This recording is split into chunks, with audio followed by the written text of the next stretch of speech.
तो आपका होमवर्क है दिवाली दिन के बोलने का।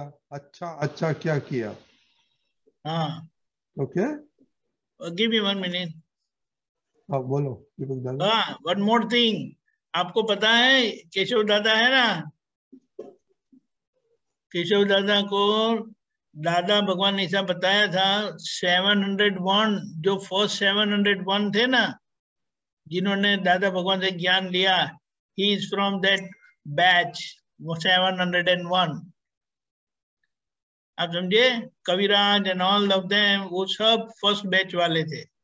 हम तो बहुत पीछे भी रहे 83 में। हाँ, केशवानंद, केशव दादा आपका तब क्या, विच वॉज द ईयर? 1972-73 में था। बोलो 1972-73। ओके। नहीं, यही अभी से बच्चे लोग का अभी तो वेकेशन है ना, तो अभी एडल्ट्स प्लीज क्वेश्चन। आज गीता बहन नहीं है तो किसके स्टार्ट करेगा? तब तक केशव दादा आप बच्चे लोग के साथ दादा की और कविराज की बातें करो। हाँ,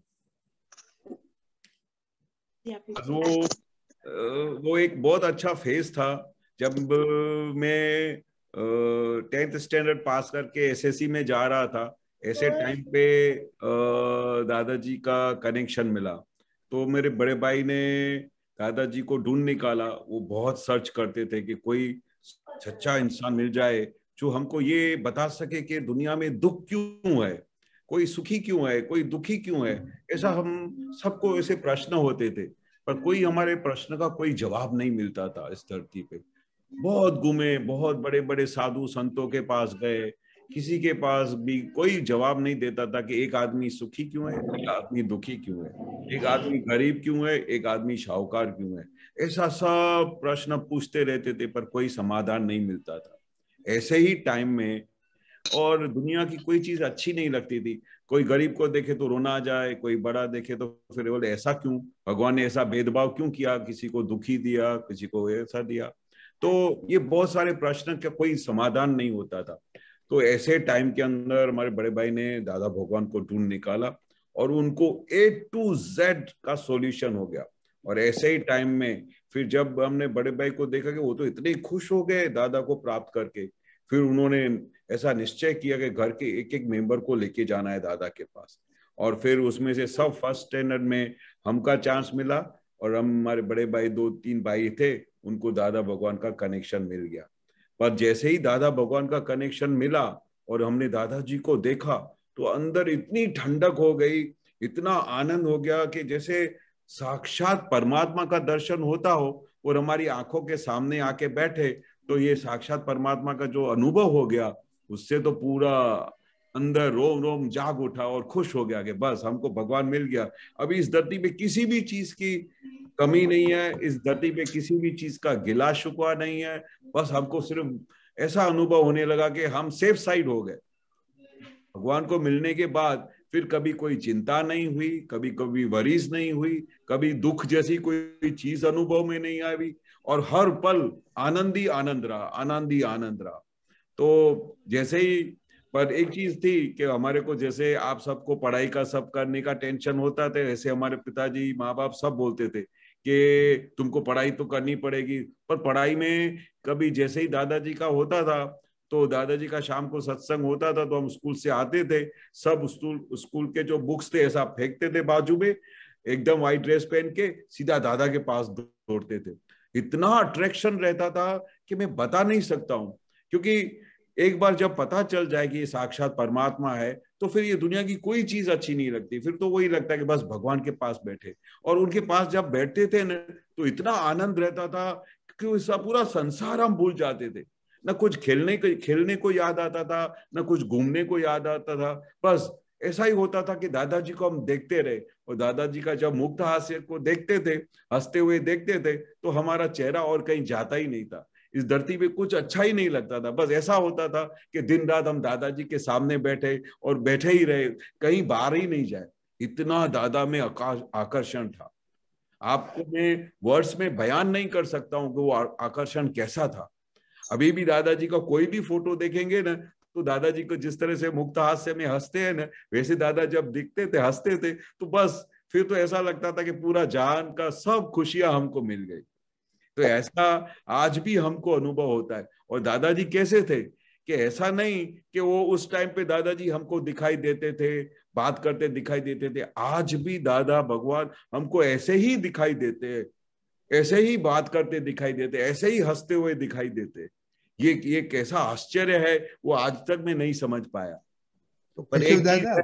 केशव हाँ दादा, जी। बच्चों लोग को ऐसे मासूम मासूम पड़े तो क्या करना मांगता है कि दादा उन लोग के साथ है, उनके साथ ऐसे हंसते रहता है, क्या करना मांगता है बच्चों लोग को? बस वो दादाजी का एक चीज था कि आपको जैसे निधि ध्यासन करे, जैसे दादाजी को, दादा कैसे हंसते थे, दादाजी कैसे बात करते थे, वैसा अंदर से ऐसा भाव होना चाहिए, ऐसा अंदर से आकर्षण होना चाहिए, अंदर से ऐसी भक्ति होनी चाहिए। दादाजी की जैसी भक्ति करोगे तो ऐसे आप दादाजी की जैसे ही बन जाओगे। ये दादाजी बार बार बोलते थे कि आप जिसकी भक्ति करोगे, जिसका आराधन करोगे, जिसका निधि ध्यासन होगे, आप वैसे बन जाओगे। ये दादाजी का बहुत बड़ा एक वाक्य था कि जब भी दादा बोलते थे कि दादा मुझे आपकी तरह बनने का है तो मैं क्या करूं, तो दादा बोलते बस दादाजी का निधि ध्यासन करो, कि दादा कैसे हंसते थे, दादाजी कैसे बात करते थे, और दादाजी की बातें क्या थी, दादाजी की आज्ञा क्या थी, दादाजी को क्या अच्छा लगता था वैसा करने का। दादाजी बोलते थे कि हमारे मन वचन काया से सबको खुशी देने का, तो घर में माँ बाप को, बच्चों को, भाइयों को, सबको खुशी देने का। तो जब आप ऐसा करोगे तो आपने क्या किया, आपने दादा की आज्ञा का पालन किया, और जैसे ही दादा के आज्ञा का पालन किया तो दादाजी का राजीव आपके सर के ऊपर आ गया, दादाजी आपके ऊपर खुश हो जाएंगे, और आपको वो अनुभव होगा, आपके अंतस्करण में ऐसा पक्का निश्चय जिस दिन हो जाएगा कि मुझे सबको खुशी देनी है, मम्मी पापा की सेवा करनी है, उनको खुश रखने का है, तो उनकी उनकी जिस तरह से आप ऐसा भाव करोगे उसी समय दादा भगवान आपके सामने हाजिर हो जाएंगे, दादा भगवान हंसते हुए आपको दिखाई देंगे। ये मेरा अनुभव है, क्योंकि आप जैसा जैसा आप भाव करोगे, जैसा जैसा निश्चय करोगे, जैसी जैसी आप दादा की आराधना करोगे, दादा भगवान की भक्ति करोगे, असीम जय जयकार बोलते रहोगे, तो दादाजी ऑन द स्पॉट हाजिर होंगे, ऑन द स्पॉट हाजिर होंगे। बस आपका ये निश्चय नहीं टूटना चाहिए, दादाजी का जो भाव रखा है, दादाजी के ऊपर जो आपका भाव प्रकट हुआ है, वो कभी भी आगे पीछे नहीं होना चाहिए। और जो दादाजी को जिस नजर से, जिस भाव से आप जितना देखोगे उतना ही आपको ही लाभ होने वाला है। ठीक है सबको? केशवानंद जी 1 मिनट, एक प्रश्न है। आप हाँ। पापा मम्मी की सेवा कैसे करते थे? हो हम ऐसी सेवा करते थे कि उनके अंदर से दुआएं निकलती थी। कैसी दुआएं निकलती थी, बेटा आज तूने जो काम किया है बस मेरा दिल खुश कर दिया है, आपको बहुत भगवान खुश रखेगा, आपको भगवान बहुत सुखी रखेगा, आपको आपके अंदर जो भाव है, आपकी जो भावना है सब पूरी होगी। ऐसा हमको बार बार आशीर्वाद देते थे। पर लेकिन सेवा में करते थे क्या, करना है क्या करना, अभी जैसे हमारी मम्मी आती थी तो हम इतने, घर में 8 लड़के थे और 8 भाई थे, एक बहन थी, तो घर में जब इतने सारे लोग हो तो मम्मी क्या करे, सब कपड़े धोए और कपड़े धोने के बाद फिर खुद इस्त्री करे। और उस जमाने में तो इतना पैसा होता नहीं था कि जाके वो धोबी को दे के आवे और उधर से वो करे। तो इतने बड़े परिवार को पालने के लिए माँ क्या करती है कि मेरे सब बच्चे खुश रहे, और जब स्कूल में जाए तो सब उसके कपड़े प्रेस होने चाहिए। तो जब मैं देखता था कि भाई मम्मी इतने आखा दिन में इतने सारे सब बच्चों के, सब घर के परिवार के कपड़े इस्त्री करते, तो मम्मी को मैं जाके बोलता था, मम्मी आज से ये इस्त्री का काम मैं करूंगा, और ये आज से तुम ये काम छोड़ दो। और फिर मैं पूरे सब घर के जितने भी कपड़े थे मैं खुद प्रेस करता था, और प्रेस करके इतने बड़े डिगले बन जाते थे, और फिर सबके जाके रूम में, हर एक के रूम में, भाई के रूम में पता तो होता था ये किसके कपड़े, सबके रूम में जाके रख के आता था। तो हम वो ऑब्जर्व करते थे कि मेरी मम्मी क्या करती है पूरा दिन, तो वो ऑब्जर्व करते करते वो सेम चीज में करने लगा। तो मम्मी को कितना निरांत हो गया, क्योंकि मम्मी को क्या करना पड़ता था, सुबह को उठ के फिर सबके लिए टिफिन बनावे, फिर सब लोग के लिए खाना बनाए, खाना बनाने के बाद सब बच्चों को तैयार करे। तो उस ऐसे बिजी शेड्यूल में अगर मैंने मम्मी का एक काम हाथ में उठा लिया तो उनको कितना खुशी मिलेगा कि मेरे बच्चे ने कितना अच्छा काम किया, मेरा इतना बड़ा बोझा उतार दिया। और कपड़े इस्त्री करना कोई मजाक नहीं है। और घर में 10-12 मेंबर्स हो, उनके कपड़े रोज धोने का, फिर इस्त्री करके रखने का, तो कितनी मेहनत होती है। तो जब ऐसा मैं काम करता था तो मम्मी बहुत खुश होती, तो बहुत आशीर्वाद। फिर इतना ही नहीं, फिर मम्मी आखा दिन काम करके थक जावे न, तो मैं रात को जाके उनके पैर दबाता था, तो मम्मी इतना खुश होती और उनके मुंह से ऐसी आवाज निकलती, अरे तूने तो मेरा पूरा दर्द निकाल दिया पैरों में से। बस मम्मी ने ऐसा बोला तो मैं खुश हो जाता था कि चलो मम्मी को आज मैंने इतना खुशी दिया, उसके पैरों में से दर्द निकल गया, तो उसके अंदर से दुआ निकलती थी। फिर मम्मी, फिर पापा का पैर दबाता, वो भी आखा दिन मेहनत करके फैक्ट्री से आते थे, सुबह से लेके शाम तक थक जाते थे, तो उनके पैर दबाता था, वो भी दुआ देते थे। तो हर एक बात में किसी न किसी तरह से कैसे कुछ। फिर मम्मी बोले कि अभी हम क्या करते थे, हर हफ्ते की भाजी लेके आते थे, और उस जमाने में तो स्कूटर था होता नहीं था, तो मैं बड़ी मार्केट जाता था और मैं साइकिल चलाता था, तो साइकिल के दोनों साइड में से 5-5 थैलियां सब्जी लेके आता था, और फिर सब्जी लाके फिर सब उधर घर में रखता था, फिर सब्जी को मैं संवारता था, ताकि ये भी काम मेरे मम्मी को हल्का हो, क्योंकि इतने बड़े परिवार में आखा दिन मम्मी को काम रहता था।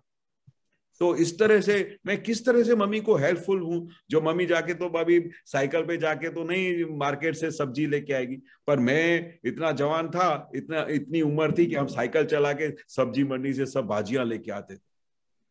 तो इस तरह से घर में जो भी फ्री टाइम होता था हम पढ़ाई भी करते थे, at the same time mummy papa को बहुत हेल्प करते थे, बहुत सेवा करते थे, क्योंकि उन्होंने ही तो हमको पाल पोस के इतना बड़ा किया, तो हमारा भी तो फर्ज है ना कि उनकी सेवा करने का। वो हमारे लिए इतना कुछ करते हैं, हमारी हर एक चीज को हमारे आंखों के सामने ला के रख देते हैं। हमारे कपड़े देखो, हमारे को पढ़ाई के पुस्तक देखो, वो हमारे पापा दिन रात कितनी मेहनत करते कि इतने पैसे कमा के लाते थे ताकि हम सब बच्चे पढ़ सके, अच्छी एजुकेशन प्राप्त कर सके, अच्छे कपड़े पहन सके, अच्छी तरह से व्यवहार में उठ बैठ सके, हर एक प्रकार की गेम्स खेल सके, हर एक चीज का हमारा माँ बाप हमारा ख्याल करते हैं। तो हमारा इतना भी फर्ज नहीं है कि हम अपने मम्मी पापा की सेवा कर सके फ्री टाइम में। वो तो बाकी के टाइम में जब आप पढ़ाई करते हो तो आपको डिस्टर्ब तो नहीं करते, पर जब भी आपका फ्री टाइम होता है, जो हम खेलने कूदने में टाइम वेस्ट हो सकता है, ऐसे टाइम पे हम मम्मी पापा की सेवा करते थे।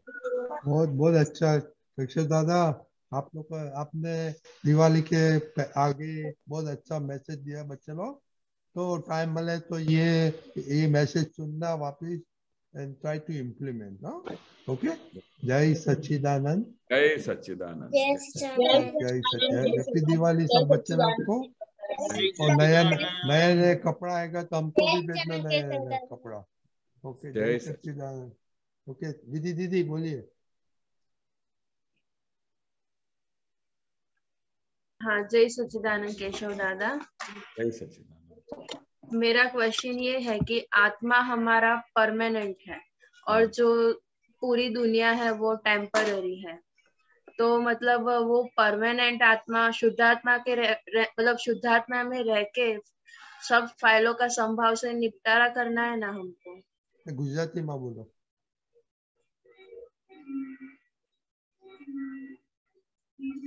आवाज नहीं आवती। केशव दादा आपका केशव जी अनम्यूट करो। हाँ ओके, बरोबर से। तो वो क्या है, जो शुद्धात्मा है, शुद्धात्मा गुजराती